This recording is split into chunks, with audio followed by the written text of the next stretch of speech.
আমরা কেউ কিন্তু বাকি বিধায়ক যাদের কাছে ফোন যাচ্ছে, যারা আজকে গেটওয়ে হোটেলে মিটিং করেছেন, আমি তাদের অনুরোধ করব, আমরা কেউ নির্দল জিতে আসিনি। একজন 70 বয়সী ভদ্রমহিলা, 70 বছর বয়সী, তাকে খাটিয়ে ছুটিয়ে তার ছবি দিয়ে তার প্রচার করিয়ে তারপরে আমরা এসছি এখানে। ফলে একটা লোকের বিবেক বলে কিছু থাকা উচিত। দলকে যদি কোনো সাজেশন থাকে, দলকে ঢেলে সাজানো সুযোগটা দিন নেত্রীকে। তার আগে এইসব লোকের পাল্লায় পড়বেন না, এরা শুধু নিজেদের স্বার্থ জানে। সে তো যারা গেটওয়েতে গেছে তারা বলতে পারে, আমি অত কিছু জানি না।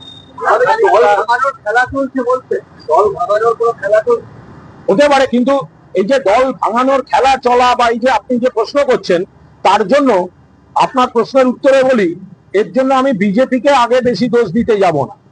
যে সুবিধাবাদী গুলো এর জন্য বসে আছে, আমি তো তাদের দিকে আগে যাব। বিজেপি একসময় চোখদান মেলা করতো দিলীপ বাবুর আমলে, ডেকে ডেকে লোক নিয়ে নিত। আজকে মুখ্যমন্ত্রীও তো আগে তৃণমূলেই ছিলেন, তো বিজেপি নেয়নি। এরপরে আমরাও আবার ওদের নিয়েছি, এবার বিজেপি হয়তো নিতে চেষ্টা করছে। আমি ওদের ওই নীতি কথা পরে হবে, আমি ওদের দোষ দিচ্ছি না। দোষ তো এই লোকগুলো যারা বসে আছে এই টোপটা নেবে বলে, গাজরটা খাবে বলে।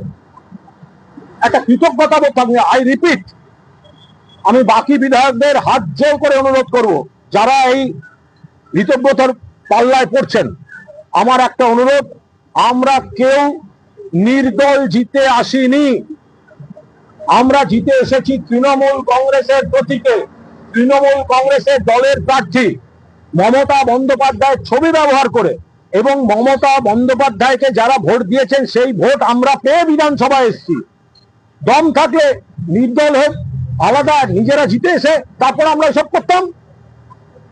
আমরা জিতে এসেছি তৃণমূলের হয়ে। আর প্রথম মিটিং এর পর আমার যদি কোনো অভিযোগও থাকে, আমি মমতা বন্দ্যোপাধ্যায়কে চিঠি না দিয়ে আমি দিচ্ছি স্পিকারকে। এ হয় নাকি কখনো এত বড় দল বিরোধী কাজ? কিন্তু যদি কারুর কোনো ভুল ত্রুটি মনে হয়, তাহলে সেটা আগে তো নেত্রীকে জানানো উচিত। নেত্রী তো সই সংগ্রহে ছিলেন না, নেত্রী সই সংগ্রহে ছিলেন না, এবং সবাই ছিলেন। কে কখন সই করতে মিস করেছেন, কে আগে করেছেন, কে পরে করেছেন, এর মধ্যে আমি ঢুকছি না। আমাদের প্রয়োজনীয় যত সংখ্যক বিধায়ক, তার থেকে বেশি বিধায়ক আমাদের আছে। এবার এরা যদি নৈতিকতা অনৈতিকতার কথা বলেন, তো ভোটের আগে, ভোটের দিন পর্যন্ত যে তৃণমূলটা সব ভালো ছিল বলে তারা প্রার্থী হলেন, হারার পর একটা ইস্যু তারা মনে করছেন সেটা খারাপ হয়ে গেল, অনৈতিক হয়ে গেল। 20 দিন হয়নি, 20 দিনের এমএলএ তারা আজকে এই বিশ্বাসঘাতকতা। আমার নিজের এই দলের নিশ্চিতভাবে সব কাজ আমার পছন্দ নয়, আমার নিজের অনেক রাগ অভিমান আছে, কিন্তু আমি নির্দল হয়ে বিধানসভায় যাইনি। আমি তৃণমূল কংগ্রেসের প্রতীক মমতা বন্দ্যোপাধ্যায়ের ছবি লাগিয়ে ভোট করেছি। মমতা বন্দ্যোপাধ্যায়কে যারা মুখ্যমন্ত্রী চেয়েছেন, মমতা বন্দ্যোপাধ্যায়কে যারা ভালোবাসেন, তাদের ভোট আমি পেয়েছি। আমি কি করে আমি বেইমানি করবো? কিভাবে আমি বিশ্বাসঘাতকতা করবো? আজকে যদি ওনাদের অভিযোগ, আমি ঠিক ভুলের মধ্যে যাচ্ছি না, ওনাদের যদি মনে হয় একটা অভিযোগ করা উচিত, কেন নেত্রীকে করলেন না? তারপরে তো সর্বভারতীয় সাধারণ সম্পাদকের সঙ্গে এই দুজনই মিটিং এ বসছিলেন, আমি ছিলাম সেখানে। সেদিনকে তো একবারও বললেন না, তাহলে স্পিকারকে দিলেন কেন? বলার স্কোপ ছিল তো। অভিষেক বন্দ্যোপাধ্যায় এই দুজনের সঙ্গে তো মিটিং এ বসেছিলেন, সেদিন তো বললেন না।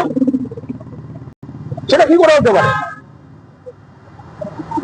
বা পরেও বলতে পারতেন, হোয়াটসঅ্যাপ করতে পারতেন, দিদিকে চিঠি লিখতে পারতেন। ফলে শুভেন্দু অধিকারীকে ধন্যবাদ।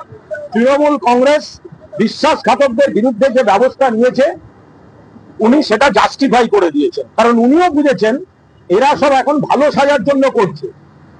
এরা ভালো সাজার জন্য, ভালো তৃণমূল সেজে বিজেপির ক্ষমতার কাছাকাছি যাওয়ার জন্য করছে, সেটা শুভেন্দু অধিকারী বুঝেছেন।